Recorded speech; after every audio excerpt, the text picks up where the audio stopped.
O Senhor esteja convosco. Proclamação do Evangelho de Jesus Cristo segundo Marcos. Naquele tempo, chamou Jesus a multidão com seus discípulos e disse: Se alguém me quer seguir, renuncie a si mesmo, tome a sua cruz e siga-me. Pois quem quiser salvar a sua vida vai perdê-la, mas quem perder a sua vida por causa de mim e do Evangelho vai salvá-la. Com efeito, de que adianta ao homem ganhar o mundo inteiro se perde a própria vida? E o que poderia o homem dar em troca da própria vida? Se alguém se envergonhar de mim e das minhas palavras diante dessa geração adúltera e pecadora, também o Filho do Homem se envergonhará dele, quando vier na glória de seu Pai com seus santos anjos. Disse-lhe Jesus: Em verdade vos digo, alguns dos que aqui estão não morrerão antes de terem visto o reino de Deus chegar com poder. Palavra da salvação.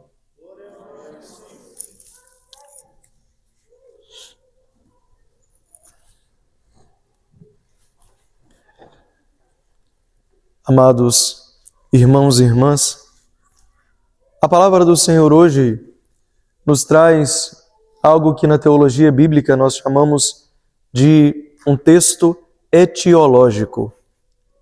O que é isso, padre?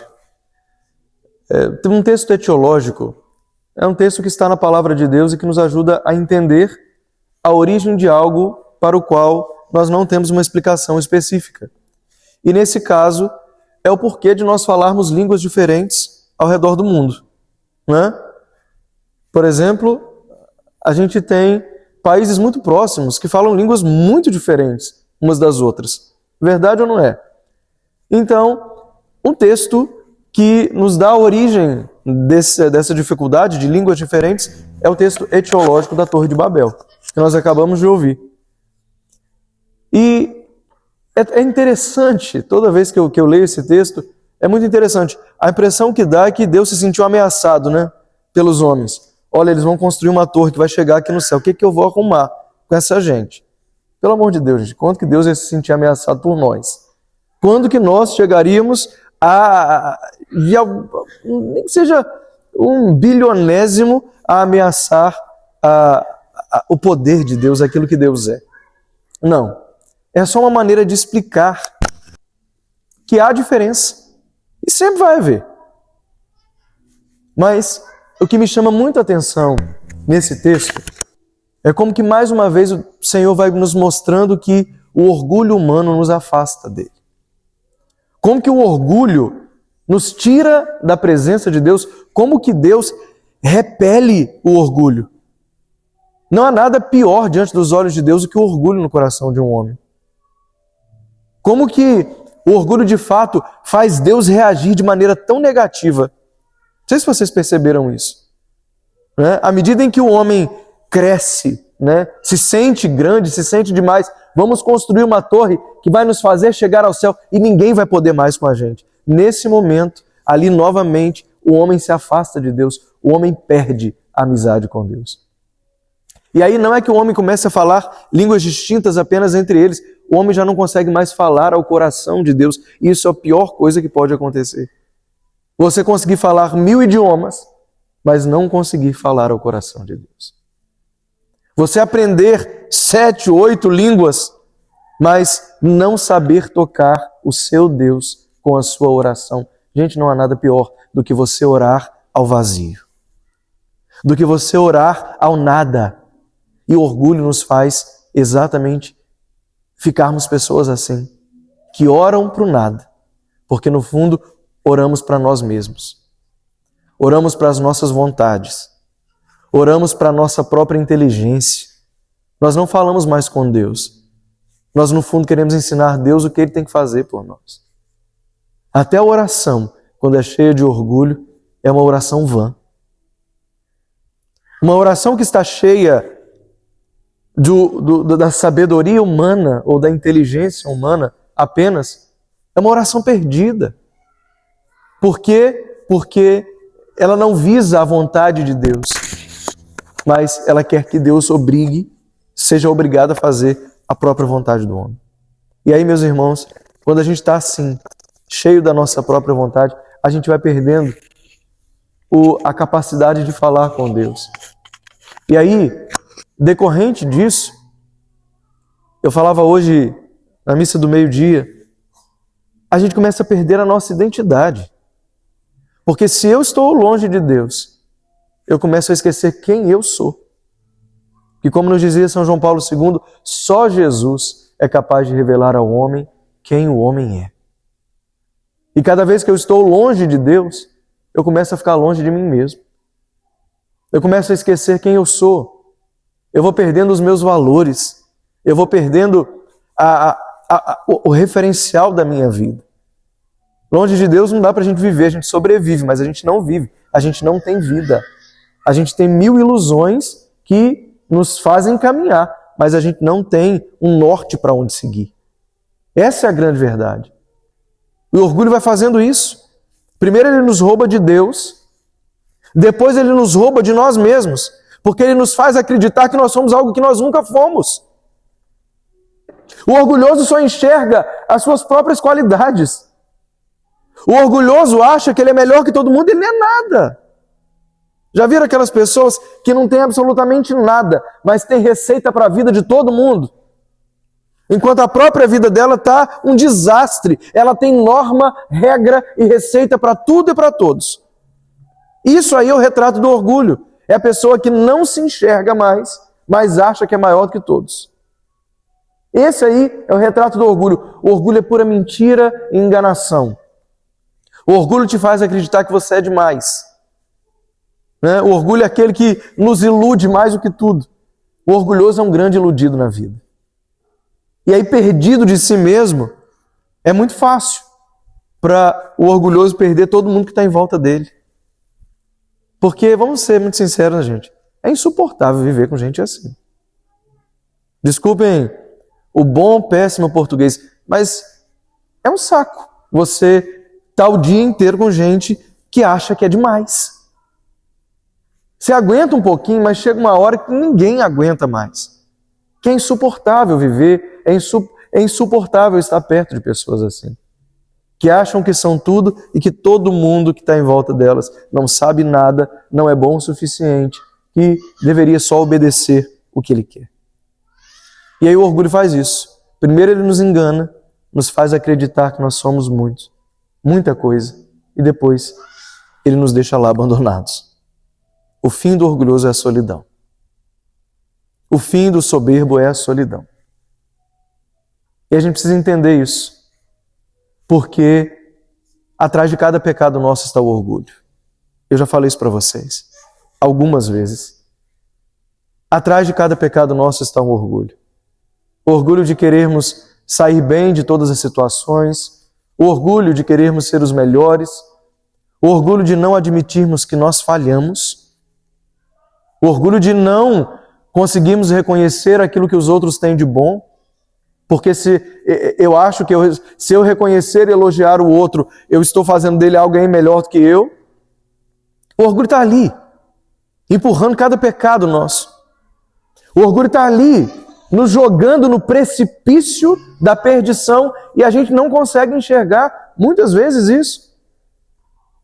E a grande verdade é que hoje o Senhor vai dizer para nós com toda tranquilidade, como Ele fez com o povo, que do alto do seu orgulho achou que alcançaria Deus.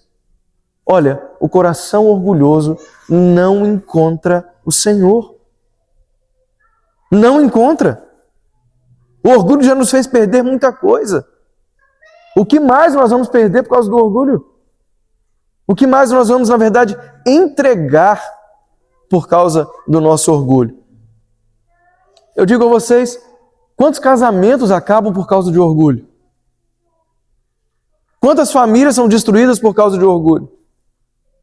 Quantos filhos hoje estão longe de seus pais, não se falam mais por causa do orgulho de alguns? Quantos irmãos não olham um no rosto do outro por causa do orgulho? Gente, o orgulho destrói muita coisa. E muita coisa preciosa. Porque se ele destruísse coisas irrelevantes, mas não, ele destrói muita coisa preciosa.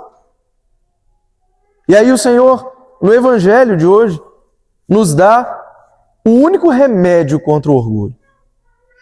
Só existe uma maneira de combater o orgulho dentro de nós, que é a busca da humildade, como virtude de vida. É buscar a humildade, é buscar a pequenez, é buscar o serviço, é buscar a entrega de vida gratuita e sem interesses. Porque fazer algo pelo outro, quando eu vou ganhar alguma coisa em troca, não tem virtude nenhuma nisso. Nenhuma. O Senhor nos ensina hoje que é através da humildade que nós combatemos o orgulho. E o que é a humildade? Como eu faço para crescer na humildade? Porque às vezes é difícil a gente olhar para a nossa vida prática, mas o que eu faço na minha vida para eu crescer na humildade? A começar, luta contra a sua própria vontade. Na sua vontade o seu orgulho está escondido. Não queira prevalecer em tudo, a todo momento. Aprenda a ceder. Aprenda a compartilhar. Aprenda a não ter tudo só para você. Entenda que a última palavra não tem que ser sua sempre. Há momentos em que não é no grito que a gente vence, é no silêncio. Se eu não luto contra mim mesmo, eu nunca vou encontrar o caminho da humildade. Se eu não luto contra as minhas vontades, eu nunca vou me render à vontade de Deus. Nunca vou conseguir. E dessa maneira eu também nunca vou conseguir tocar o coração de Deus. Eu nunca vou conseguir atrair o olhar de Deus. Quantos projetos hoje da nossa vida estão parados porque nós não conseguimos atrair o olhar de Deus para eles? Quantos desejos do nosso coração estão hoje frustrados porque nós não oramos pela vontade de Deus, mas nós tentamos a todo custo impor a nossa vontade? Quanta coisa está atrasada na nossa vida porque nós estamos cheios de nós mesmos e vazios de Deus em nossa alma. Meus irmãos, nós precisamos acordar para isso com urgência, porque nós estamos perdendo todos os dias. Nós estamos perdendo o tempo todo. E a palavra de Deus hoje é cirúrgica ao dizer isso. Renunciar a nós mesmos. Jesus falou, aquele que quer me seguir, renuncie a si mesmo. E agora vem a parte mais difícil disso. Tome a sua cruz cada dia. Tome a sua cruz cada dia. Esse cada dia, gente, muda tudo. Muda tudo. Porque passar pela cruz de vez em quando até que dá, né?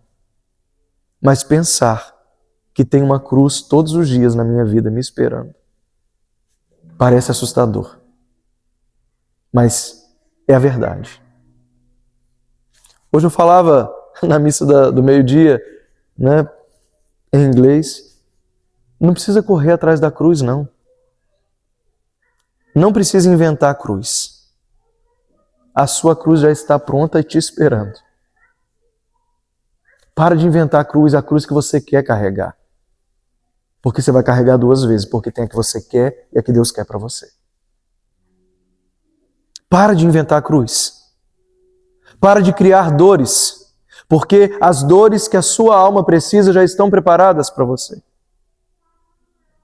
A cruz que o seu ombro tem condições de carregar, Deus já preparou para você. Aquela cruz que você não aguenta, provavelmente você procurou.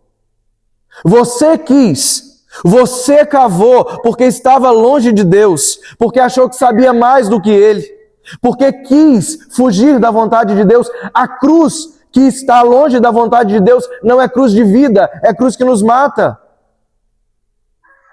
A cruz que nos eleva e que nos coloca no céu é a cruz que vem de Deus para nós, é a cruz que cabe nos nossos ombros. Essa é a grande verdade. A gente não precisa correr atrás da cruz. A gente não precisa fazer por onde a cruz chegar. A partir do momento que eu digo, eu quero seguir Cristo, a cruz se levanta para a minha vida. Se está bom demais, desconfie. Desconfie. Porque tem cruz chegando. Se está tudo muito certo, sabe que tem alguma coisa errada. Se nós somos autênticos seguidores de Cristo, nós temos que passar pelo mesmo caminho que Ele passou. Exatamente pelo mesmo caminho. E o caminho de Cristo é a cruz. A escola de Jesus Cristo é a cruz. A escola de Maria é a cruz. Simeão olhou para ela e falou: quanto a ti, mulher, uma espada de dor traspassará a sua alma. Maria viveu a escola da cruz antes que Jesus fosse pregado nela. Maria encontrou na cruz a sua escola de vida. Maria encontrou na cruz o silêncio durante toda uma vida, que foi o silêncio que a sustentou quando ela precisou estar aos pés da cruz do Filho. Ela já tinha passado pela cruz. Ou melhor, ela já tinha vivido uma vida inteira na cruz. Essa é a escola dos santos. E essa também é a nossa escola. A cruz nos encontra quando a gente traz 1000 planos e Deus muda tudo. A cruz nos encontra quando nós vemos sofrer alguém que nós amamos e nós não podemos fazer nada. E é tão doloroso, tão difícil você olhar alguém que você ama sofrer e você não ter o que fazer. Você não poder tomar o lugar daquela pessoa. Gente, é muito difícil. A cruz de perder quem a gente ama. A cruz de olhar para a vida e ver que a gente não pode fazer nada, não está nas nossas mãos. A cruz de lutar contra um pecado todos os dias e no final de um ano você olhar para trás e falar: meu Deus, eu confessei o mesmo pecado todas as vezes. Parece que eu fui derrotado. Mas se eu não desistir, eu ainda sou vitorioso. É a cruz da minha fraqueza. Porque eu não admito ser fraco. Eu não admito que eu seja fraco. Eu acho que eu tenho que ser maior do que tudo, que o pecado. E não é assim. Deus está nos dizendo que a cruz é a nossa escola. A cruz é a nossa escola. É assim que Deus vai levar você para o céu. É através da cruz. Não é apesar dela. É assim que Deus está forjando a minha alma para a eternidade. É assim que Deus está construindo o céu com homens e mulheres da cruz. É assim que Deus está enchendo o paraíso com homens e mulheres da cruz. É desse jeito que Deus forja os seus amigos.